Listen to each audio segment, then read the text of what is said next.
evening, everyone. Thank you for joining us here for KREM 2 News at 5. I'm Whitney Ward. And I'm Tom Sherry. Mark is off this evening, so we start with team coverage tonight as we are less than 24 hours away from the official start of Hoopfest. Yes, we have KREM 2 crews on the ground in downtown Spokane giving you everything you need to know as the athletes are picking up their packets and how the city is preparing for this largest 3-on-3 basketball tournament on the planet. So we head first to Shannon Mowdy, who has more information as the streets in downtown Spokane are shutting down in less than an hour. Shannon. Well, we have a number that you need to know right now if you are in downtown Spokane or plan to be. That number is 1. We have 1 hour until the streets downtown start to close so that crews can get on the streets to transform this into Hoopfest 2023.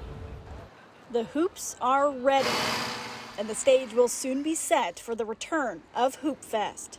Tonight at 7 o'clock, we'll get the streets and build the 360-some courts on the street tonight, so when all the players and fans come in the morning, their courts are ready to go. Transforming 45 city blocks into 353 basketball courts in a matter of hours. Well, if we start putting that first court down at 7, we oftentimes are done by 11:30. It's kind of amazing.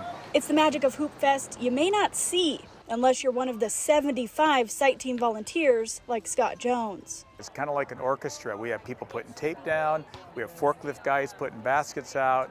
It's magic. It's really fun to see. Hoopfest organizers say about 17,000 people will play, requiring around 600 game balls, with 2,200 total on hand just in case. That's a lot of shirts and states represented, 50 to be exact. Last I heard, we had someone from every state playing. And at least 4 countries. We just had a team from France check in. They just flew in from France to play. It's just like, wow. It's one of the only things we can't quantify, how much fun this weekend will be. I mean, that's what Hoopfest draws, is just such a fun mix of people from all over the world. Now again, the streets downtown, a lot of them are going to start closing 6, 7 o'clock, so plan accordingly. In downtown Spokane, Shannon Mowdy, KREM 2 News. Thank you very much, Shannon. So much excitement, and people are just getting so excited. I remember when my son played in that, and how every little individual court is your whole world. Yes, absolutely. As you're watching your kids play. And then you move to the next world. Exactly, yeah. And with thousands of people coming into town for Hoopfest this weekend, we know there are a lot of road closures that you're going to need to know about. So I'm going to keep it simple here. If it's a road in downtown Spokane, safe to assume it's closed. So take a look at this map and you can see all the roads that are closed down. Now, they shut down at 6 o'clock tonight, less than an hour away. They're going to be closed until 10 p.m. Sunday evening. And vehicles that are left parked on those roads after 7 tonight, well, they're going to be towed. Yes, and if you want to skip the hassle of trying to deal with traffic and trying to find parking, the Spokane Transit Authority will be offering rides on the Hoop Loop. You can park at either the Jefferson Park and Ride or the WSU Spokane lot and then ride a shuttle down to the courts. Those STA buses will be running back and forth from those locations every 10 minutes from 6 a.m. to 8 p.m. on Saturday and 7 a.m. to 6 p.m. on Sunday. So let's now head downtown to Cody Proctor, who is live at Riverfront Park right now because time is running out for all those athletes to pick up their packets. So Cody, how much longer do folks have to pick up those very important packets? Well, Tom and Whitney, they really just only have a couple more hours to pick up those packets. It actually closes at 7 o'clock tonight. But in the time I've been down here, there has been a lot of excitement as players come to check in. But before they can tip off tomorrow, they do have to pick up their packets. And I'm not a player myself, but I actually have one here just to show. Now, it doesn't have the full packet. They actually get the game schedule for their team. They also get a t-shirt as well, along with tournament information. So there is a lot that they get in this packet.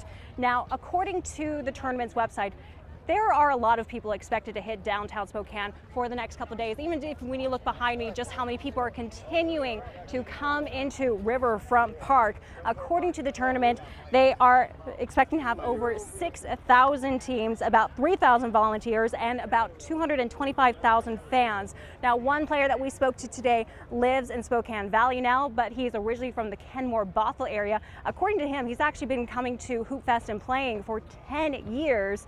Needless to say, he's a veteran. This is what he has to look forward to.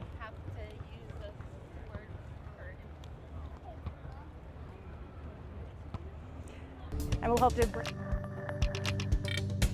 Okay, I'm not sure what happened there, but something went wrong. We'll get back to that with Cody and figure out exactly what happened. In the meantime, we all have Hoopfest on the brain. So let's talk weather for this incredibly huge weekend with our chief meteorologist, Jeremy Lee. Yeah, Hoopfest, and we have Ironman over in Coeur d'Alene as well. So very important that we talk to Jeremy to find out just how this weekend is going to be shaping up for the thousands of people headed to the inland Northwest. Well, I don't know if you guys know this, but I actually do. That man's favorite thing about the inland Northwest is KREM 2 weather. He came for Tom, and now he's coming to just watch my forecast. So that's it. Thanks, Cody. Back to the forecast.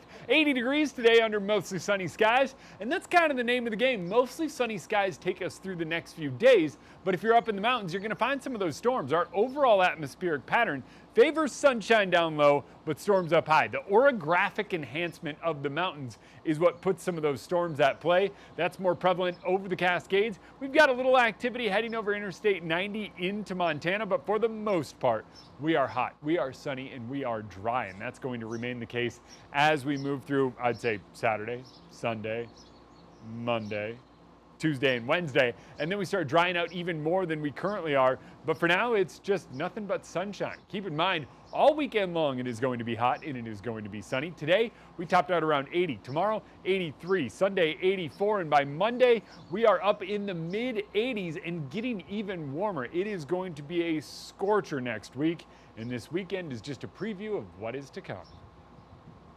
Thank you very much. And breaking into our newsroom here just in the last hour, we want to let you know that Spokane County fire crews and sheriff's deputies right now are responding to a plane crash. This is at the Clearwater Military Resort out in Cheney. So according to preliminary information from the sheriff's office, only the pilot was on board, and he was able to, or the pilot, I should say, was able to escape the plane. The pilot does not appear to be injured, but is taken to the hospital to be checked out as a precaution. We know the plane has been pulled out of the water already. The National Transportation Safety Board is going to be investigating.